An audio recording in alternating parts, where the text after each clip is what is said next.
And that's the go live button. I believe that means we're live. Good morning. What is it? It's Wednesday already. Good Lord, is it already Wednesday?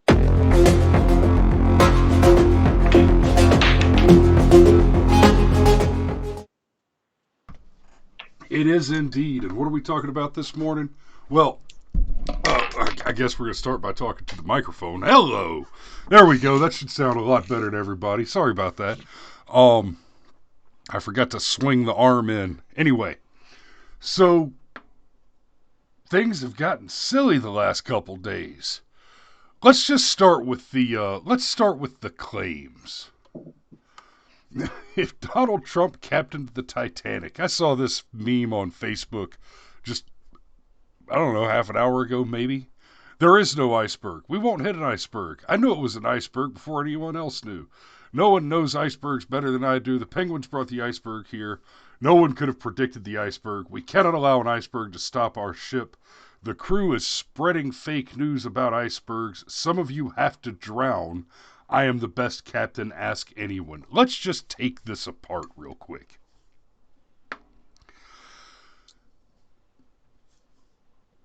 At the very beginning of this thing, and to be clear, when I say at the very beginning of this thing, we're not talking about, what was it, March 3rd or March 6th when the president declared a national emergency. No. You got to go back a little more than that, right? We're not talking mid-February.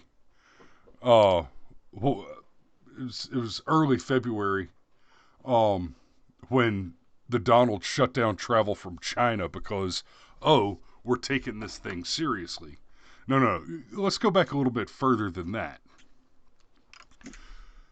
As early as last December, on this show, we did a show where we talked about not only that the virus existed and was a major threat, but we went out of our way to detail specifically why the virus being of Chinese origin made it an even more dramatic and severe threat.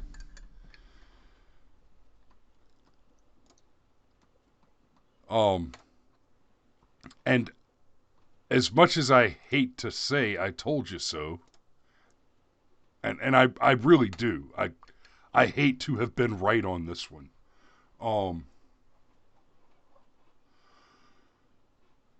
Rod's correcting my timeline. He says the China shutdown was on January 31st. I'm getting a little bit of latency over here, so I'm gonna try to close some extra programs. Cameron,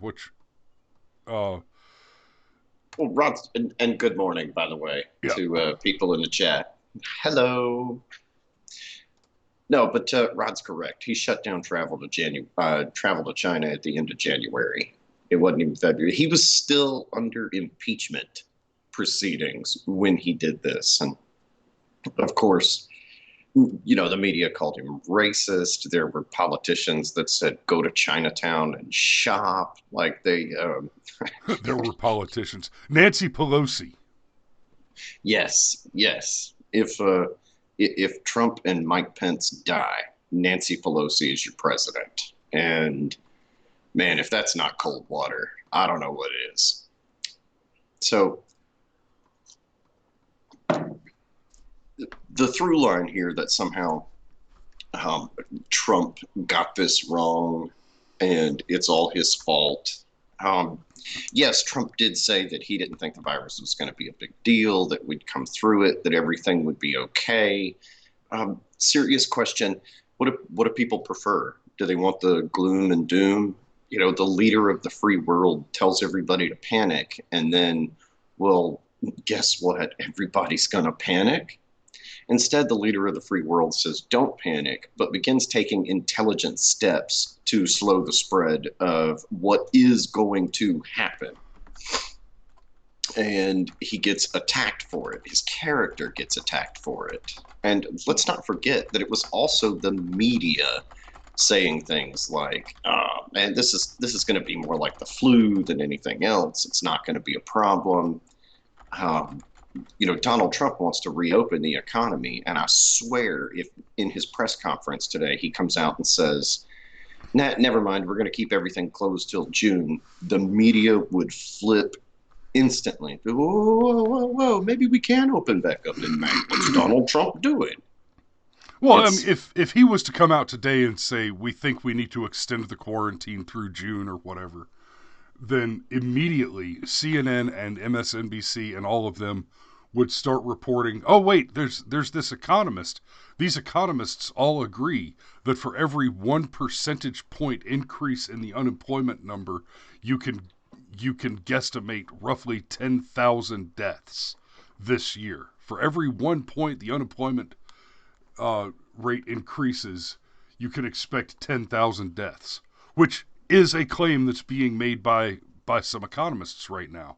But you won't be hearing about that in the news until somehow you can spin it that Donald Trump's obsession with the virus is causing economic disaster, which will lead to tens of thousands, if not a number of deaths equal to what the worst expectations of the plague were. uh, Rod points out something else interesting in the comments, that is something we were going to get around to. So thank you for giving us a beautiful segue there, Rod. But the WHO also said that it's not going to be that big of a deal, and whoops, gosh, I guess they got that wrong. But hey, who? Oh, see, never mind. I was actually going to make a bad pun there. I was going to say, who cares?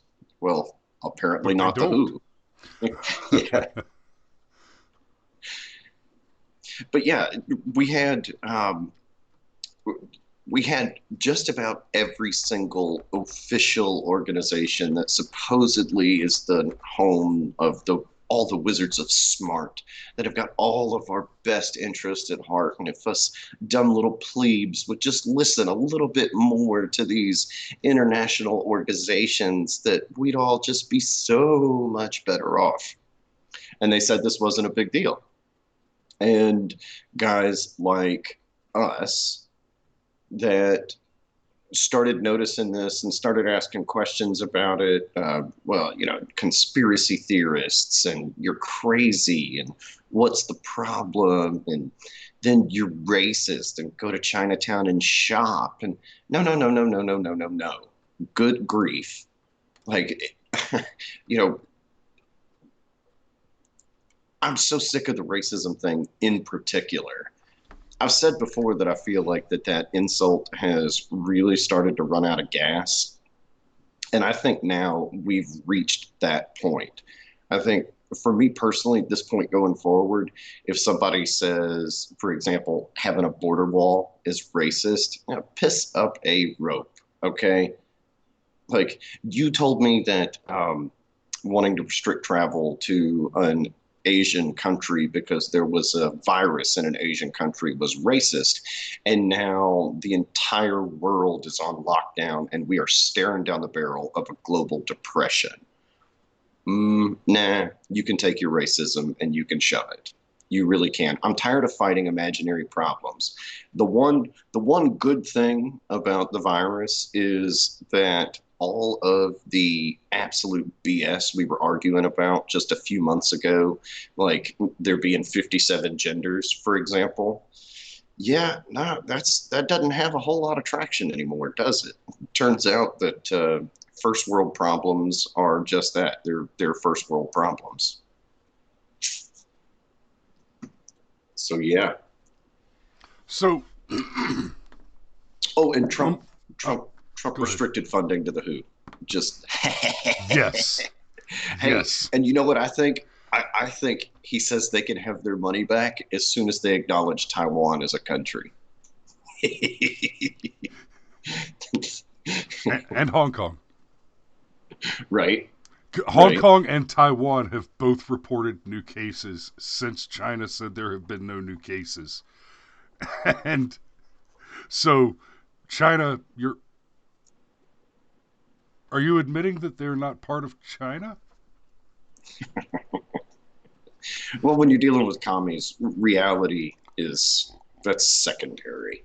The party always comes first. It's Always. flexible. That's right. Okay. So, the there is no iceberg.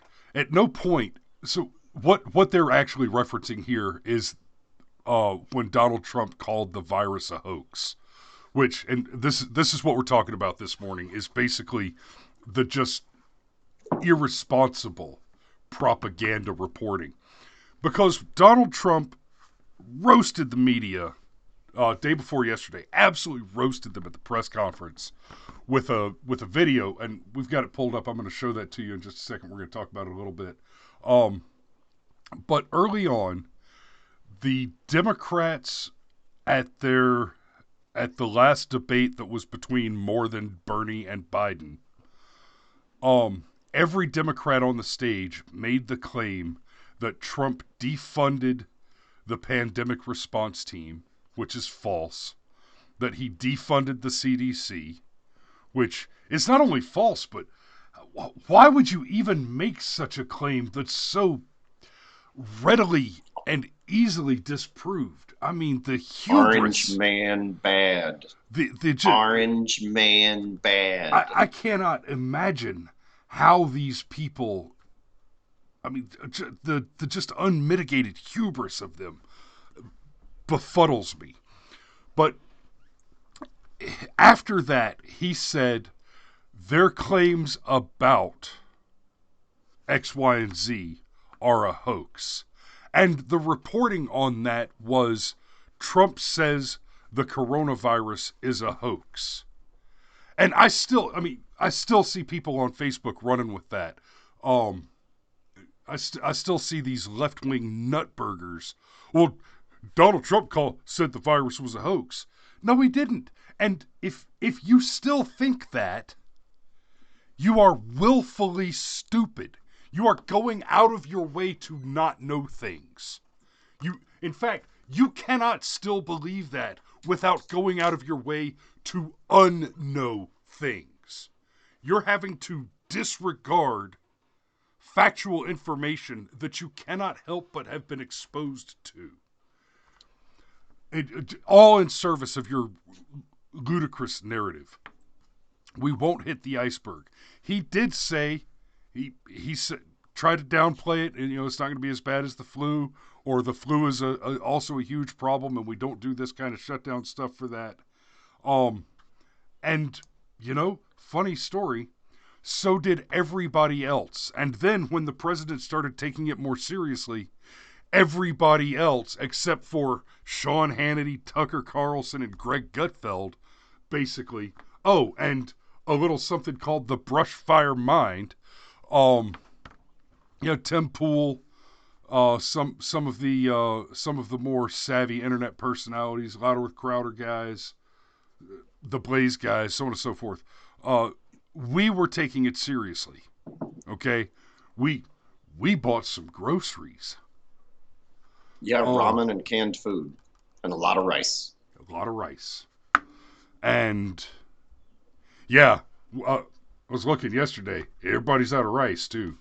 Little bitty bags is all they got. I want my 50-pound bags. Anyway,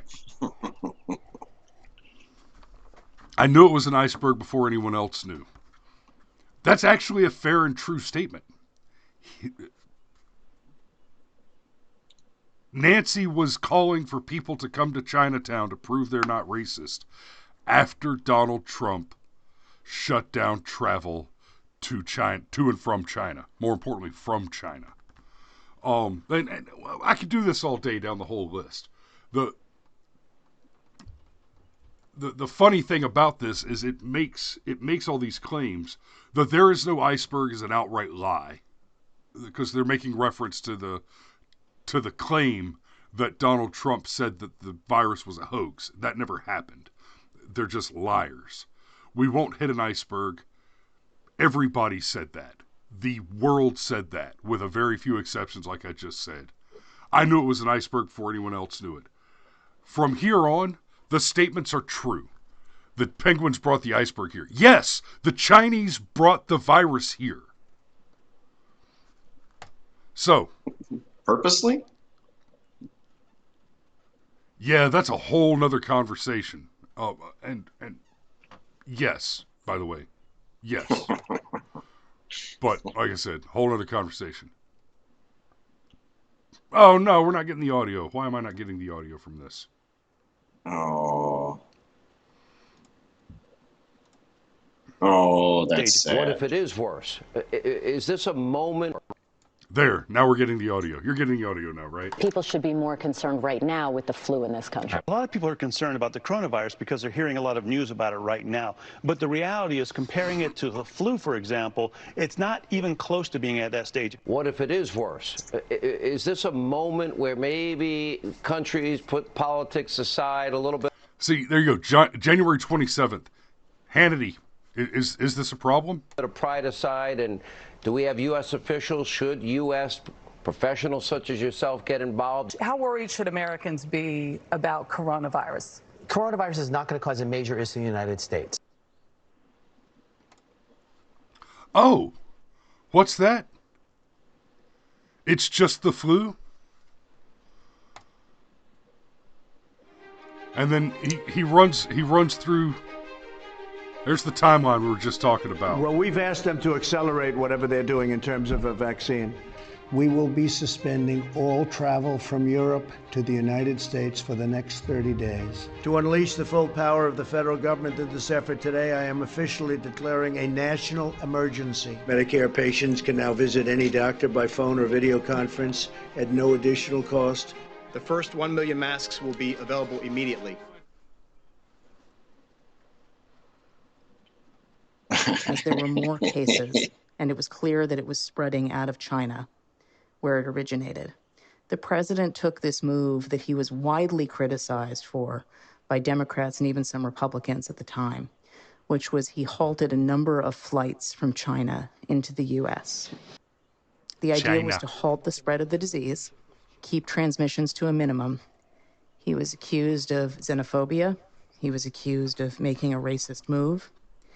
At the end of the day, it was probably effective because it did actually take a pretty aggressive measure against the spread of the virus.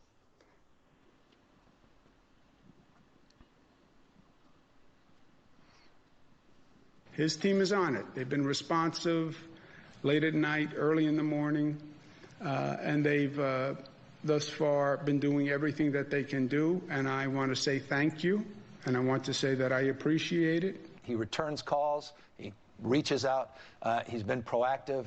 We got that Mercy ship down here in Los Angeles. That was directly because he sent it down here. 2,000 medical units came to the state of California, these FMS, these field medical stations. And that's been very, very helpful. The president has been outstanding through all this. The vice president's been outstanding. Members of the coronavirus task force, very responsive. We had asked if we could have, New Jersey could have access to a piece of the beds that are on the USNS Comfort, and the president came back, called me a few minutes before I walked in here to say indeed they would grant that to New Jersey. So that's a big step for us in addition to all the other capacity.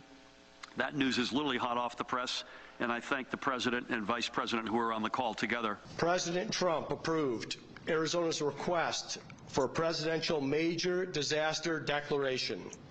I want to thank the president for a quick turnaround.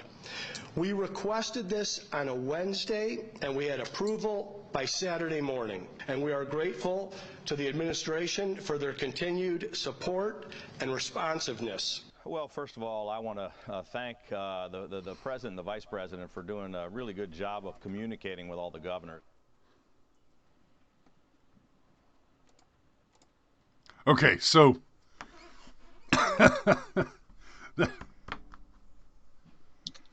yeah, they lost their minds. They lost their minds. I can't believe the president played propaganda. And you know what's funny is they're actually telling the truth, but I think they kind of backed into it on accident, because yeah, he played propaganda. He played their propaganda and he spun it to his advantage. I'll say this for Donald Trump: the man has the killer instinct. He really does. He knew exactly what he was doing. That was brilliant. And And it was beautiful to behold. I mean, just rubbing the noses in it. you know what really frustrates me though is out of everything that happened in that press conference, the pull quote from it was him saying that he had absolute authority. And God, that is so frustrating about the national media, about even WSB here in Atlanta that I listen to daily. Like their headline from it was the president says that he's got the authority to reopen the economy, and governors disagree with him. And I'm like, and, I've always found it funny that WSB here that hosts Rush Limbaugh, Sean Hannity, Eric Erickson, used to have Neil Bortz, used to have Herman Cain on it. The news section on WSB is pretty left leaning. yeah, it's okay, because when he said the thing about absolute authority, with the way Donald Trump is, he shoots his mouth off. Crowder has pointed out that he's kind of a bullshitter. He exaggerates things and he does it on purpose for emphasis. The thing with Trump is you have to pay attention to his actions, not necessarily his words. He said, for example, that he'd be willing to sign a clean DACA bill. Well, there's been no clean DACA bill. He said that because he understands how to negotiate. He said that maybe red flag laws were a really good idea.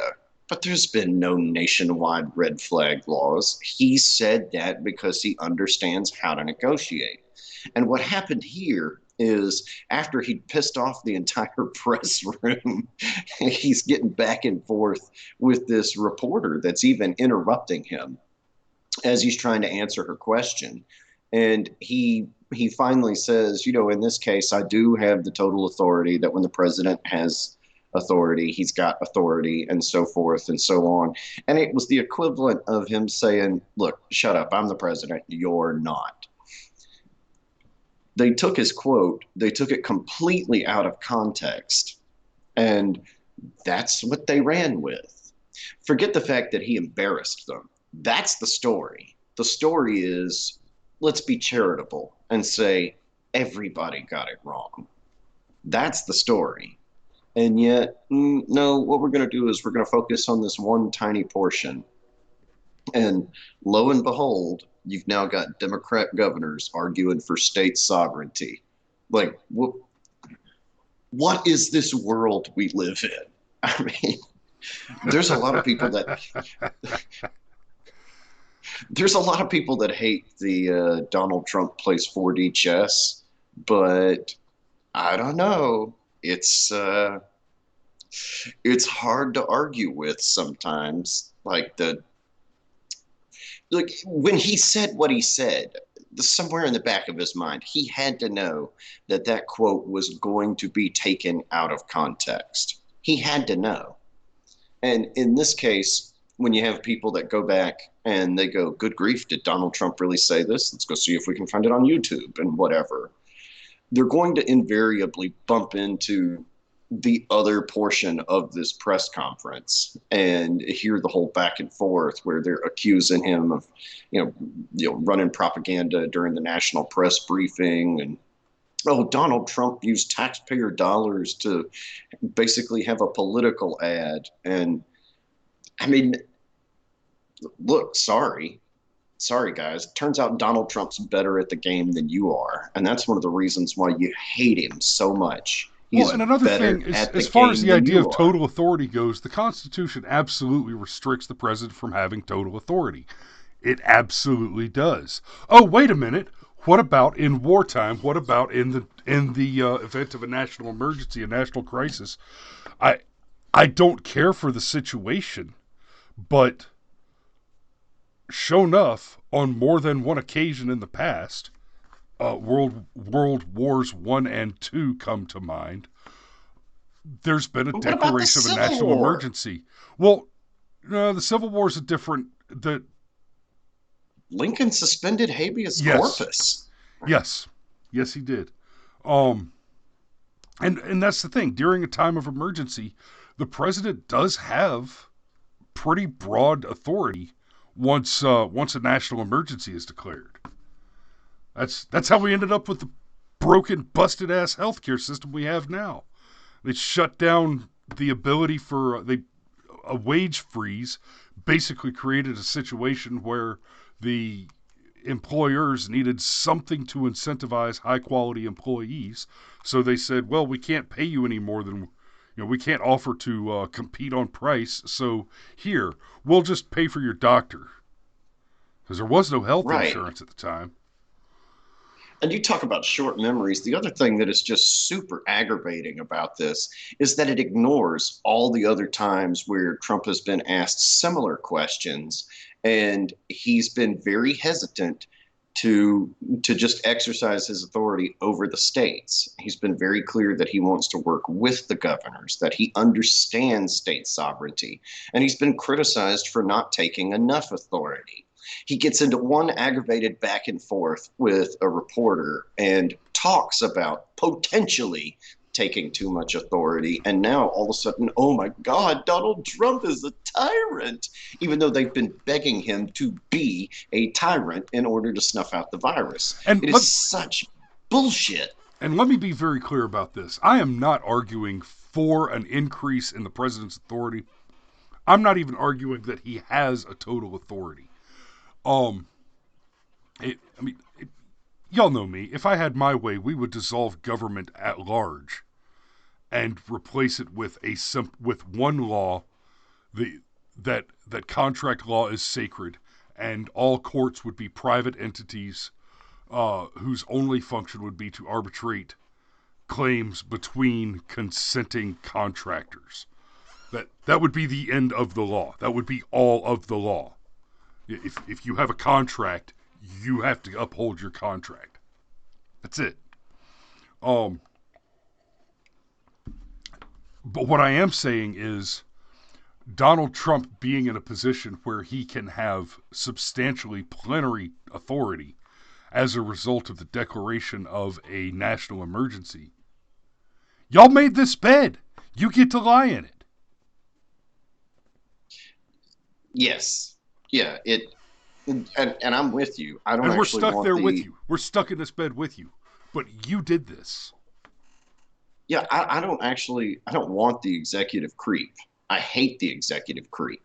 But it's fair to point out that if you take Trump and you compare him to Obama, you compare him to W, he's actually he's rescinded regulations. He's actually backed off the power of the federal government in many, many instances.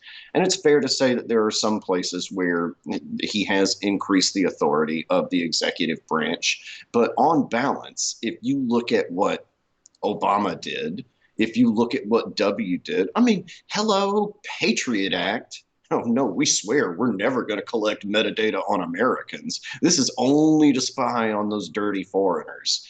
And whoops, turns out, no, you can't give the government power to do things like that because they will abuse the absolute hell out of it. And now you've got a guy that wants to stay out of the way, that seems to sincerely believe in the American people and the concept, the philosophy itself that underlies the American experiment. And he says one thing, one time, in a moment of aggravation, after they've goaded him into taking this authority, and now he's a tyrant. No, sorry. Let me tell you why. No, Rod, if Trump were to say, hey guys, let's not go shopping without masks on, the Democrats would start licking the ice cream again.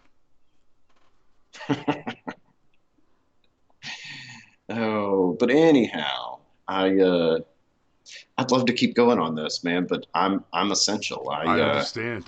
I have an essential task to perform too. I apparently have to go buy a new washing machine today.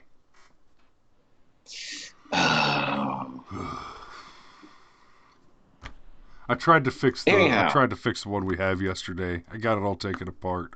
I could put it all back together, but it's a $200 motor problem. screw it. I'm just going to go buy a new one. All right. That's all I got for today. Y'all be safe out there. Don't go out. Wash your damn hands. And let's just, let's keep operating like this thing is as serious as we thought it was. And yeah, seriously, don't go buy a TV with your stimulus check. Please, please, please, please don't. Jesus, don't. Anyhow, a washing machine, maybe. All right, y'all be safe out there. It's time to go to work.